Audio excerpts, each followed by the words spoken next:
Bonjour, je suis Lalé Améry et aujourd'hui je voudrais partager une recette très simple pour savoir comment fabriquer des yaourts maison sans avoir besoin de yaourtière et que ça soit des yaourts vraiment de bonne qualité qui vous apportent des probiotiques et le microflora nécessaire pour votre système digestif de façon à pouvoir également repeupler votre flore intestinale qui était endommagée. Lors de mes premières consultations en guérison quantique, ce que je fais pour les gens, c'est tester leur alimentation pour savoir si ce qu'ils mangent est toléré par leur corps, si les aliments qu'ils mangent ne sont pas toxiques pour le corps. Ça veut dire que si énergétiquement, ils n'induisent pas une inversion de polarité dans leur corps, ou dans le cas où ils ne sont pas toxiques, s'ils sont bien tolérés par le système digestif, si la digestion est capable de bien digérer, de briser ces éléments et assimiler ces éléments correctement, parce que sinon, si un produit n'est pas toxique mais que la digestion ne passe pas, le produit en question va rester dans les intestins, va fermenter et ça va nourrir la flore pathogène. Ça va induire encore plus de mauvaises bactéries. Donc il est important déjà de savoir si les produits laitiers, notamment donc les yaourts, testent OK, ils ne sont pas toxiques déjà, ça ne provoque pas l'inversion de polarité, et puis si ce n'est pas le cas, qu'ils sont bien digérés par le système digestif. Donc si vous êtes sûr de ces cas, soit parce que vous avez fait une consultation avec moi, soit parce que quelqu'un d'autre qui peut faire des tests énergétiques élaborés par rapport aux aliments vous l'a dit, à ce moment-là, vous pouvez utiliser ces informations pour fabriquer des yaourts maison. Donc ce que je conseille de faire, c'est de prendre, tant que possible, si les produits laitiers de vache testent OK pour vous, c'est-à-dire si yaourt préparé à partir du lait de vache teste OK, ce qui très souvent n'est pas le cas parce que les produits laitiers de vache sont assez difficiles à digérer, mais si en forme fermentée comme le yaourt ça passe, donc à ce moment-là vous allez acheter du lait cru de préférence. En fait, en général, je sais qu'en région parisienne c'est pas facile d'en trouver, j'en ai trouvé quand je vivais à Paris dans les marchés. Il faut aller dans un marché, dans un grand marché, par exemple des marchés de vendredi très souvent, et si vous y allez assez tôt en général, c'est possible d'en trouver quand même. C'est des bouteilles plastiques avec un bouchon jaune, donc ça c'est le lait cru. Et en Haute-Savoie, si vous vivez en Haute-Savoie, vous en trouvez partout, dans tous les marchés, vous en trouvez même dans certains supermarchés comme Carrefour. Vous pouvez même en acheter dehors, il y a des distributeurs de lait cru. En Suisse, par contre, j'ai eu du mal à en trouver dans des supermarchés. J'ai pratiquement pas trouvé à Genève, donc peut-être dans les marchés, si c'est possible d'en trouver. Donc le lait cru, il est préférable parce que ça contient quand même l'ensemble des enzymes. Ça n'a pas été transformé, c'est pas un aliment mort, c'est vivant. Donc vous allez pouvoir vraiment bénéficier de l'ensemble de ces enzymes qu'il contient, notamment pour digérer le lactose. Très souvent, les gens qui ont des problèmes pour digérer le lactose, s'ils prennent du lait cru, ça passe plutôt bien. Mais encore une fois, c'est une autre chose de digérer le lait cru que de digérer le yaourt. Très souvent, le lait, même cru, ça peut ne pas tester en fonction de l'état de votre système digestif, mais par contre, si vous le fermentez, comme vous transformez complètement le lactose, il n'y a plus de lactose dedans, ça peut passer très bien. Par contre, si vous êtes intolérant à la caséine, là, à ce moment-là, même le yaourt ne passera pas. Donc c'est important vraiment de savoir si le yaourt vous fait du bien ou si au contraire ça pose problème. Donc si tout est OK à ce niveau-là, vous prenez ce lait cru, vous allez pas le faire bouillir en fait, vous allez juste le chauffer un petit peu. Il faut que ça soit la température du biberon que vous donnez à un bébé, parce que sinon si vous faites plus chaud que ça, ces enzymes et ces bonnes bactéries vont mourir en fait. Vous allez réduire leur population, ce qui est vraiment dommage. Donc c'est juste à la température du biberon du bébé. Ensuite, vous allez verser dedans un sachet de ferment lactique que vous achetez dans les supermarchés bio. En fait, c'est marqué préparation pour yaourt. Et donc vous allez verser ça dans votre lait. Évidemment, si vous faites toute la bouteille, vous allez verser tout le sachet. Si c'est la moitié, ça va être la moitié du sachet. Et donc ensuite, vous allez bien mélanger et les verser dans des récipients que vous avez préparés pour votre yaourt.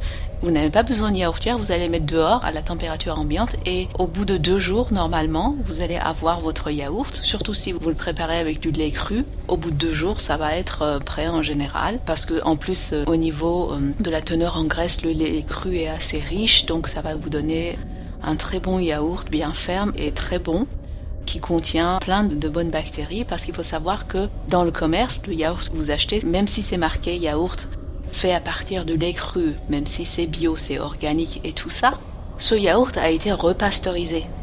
pour pouvoir prolonger sa vie en supermarché. Donc quand c'est repasteurisé, une partie des probiotiques et des microflora et des bonnes bactéries qu'il contient vont être tuées. Et puis à la base, il a été fabriqué avec du lait bouilli. Donc la teneur en bactéries bénéfiques pour la flore intestinale a encore été réduite. Donc ce que vous allez fabriquer là, en suivant cette recette, ça n'a rien à voir avec même le yaourt de très bonne qualité que vous achetez en magasin bio. Ce yaourt-là, même en petite quantité, d'ailleurs au début si vous avez des soucis du système digestif, moi je conseille d'utiliser même ce yaourt-là en très petite quantité, c'est-à-dire quelques cuillères par jour. Ça c'est carrément thérapeutique, ça veut dire que c'est comme si vous mangez des ferments lactiques, c'est aussi bien que ça. Et donc c'est à la fois très bon et en même temps très très bénéfique pour le système digestif, pour renforcer la bonne flore intestinale et se libérer, se débarrasser des pathogènes. Il est possible éventuellement de faire du yaourt à partir de lait de chèvre. Avec le lait de chèvre, il faut savoir que la teneur en graisse est beaucoup moins que le lait de vache en général. Donc le lait de chèvre, on en trouve dans les magasins bio. Certains supermarchés comme Carrefour en ont maintenant également. Donc c'est pareil, vous allez suivre les mêmes instructions en utilisant le lait de chèvre. Le lait de chèvre, ça va mettre plus de temps à être préparé, ça va être un peu plus liquide votre yaourt. Donc il va falloir attendre plus de 48 heures.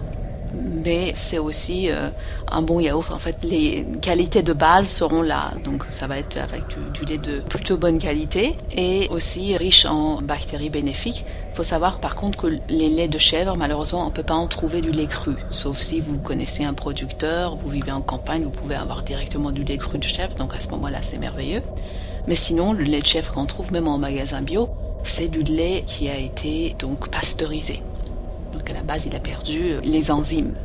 Il ne faut pas du tout le consommer directement, surtout si vous avez des difficultés à digérer le lactose, parce que ce lait-là, il est complètement mort. Alors que quand vous faites du yaourt avec, vous le ramenez à la vie, en quelque sorte, puisque vous allez introduire ces bonnes bactéries dedans. Je sais qu'en Suisse, il est possible de trouver du lait de brebis. Le yaourt avec le lait de brebis aussi, c'est très très bon, c'est très goûteux, parce qu'en plus, c'est un lait qui est très riche en graisse. Donc à Genève, vous pouvez trouver facilement du lait de brebis dans les grandes surfaces. Et là, pareil, ça est pasteurisé. Malheureusement, on n'a pas accès au lait de brebis cru. Donc, encore une fois, c'est impératif de faire du yaourt avec, ne pas le consommer directement, surtout si vous êtes sensible au lactose, puisque ce lait-là ne contient pas non plus les enzymes qui permettent de digérer le lactose.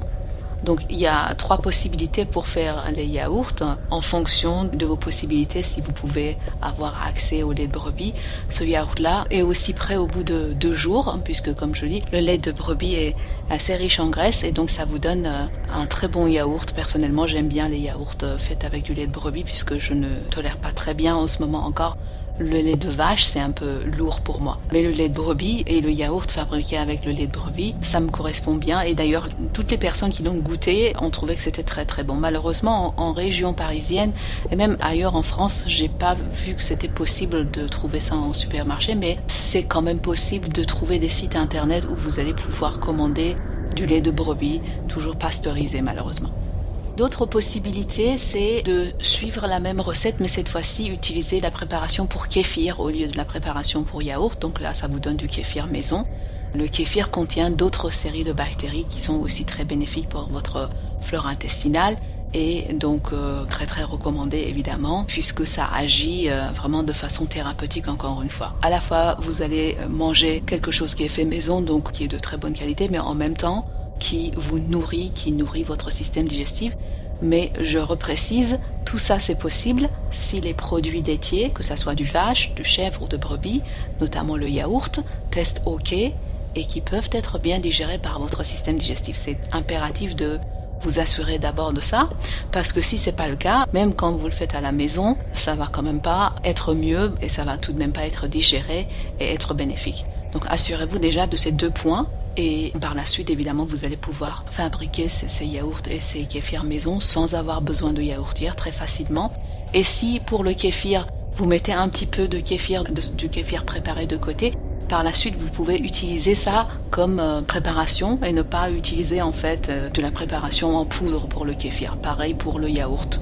Si vous avez un pot en plus, vous pouvez l'utiliser pour la prochaine fois pour préparer vos yaourts et vos kéfirs. Comme ça va aussi vous économiser en termes de préparation, puisque bon, si on utilise ça régulièrement chez soi, parfois certaines personnes disent mais c'est quand même un peu cher d'acheter ça toutes les semaines. Donc vous pouvez aussi utiliser du yaourt et du kéfir que vous avez déjà préparé comme préparation dans le lait que vous allez chauffer pour de nouveau faire de nouvelles séries de yaourts et de kéfir. Voilà, j'espère que ces informations vous seront utiles et que vous pourrez préparer des yaourts et du kéfir maison de bonne qualité et en profiter. Je vous souhaite une très bonne journée, à bientôt.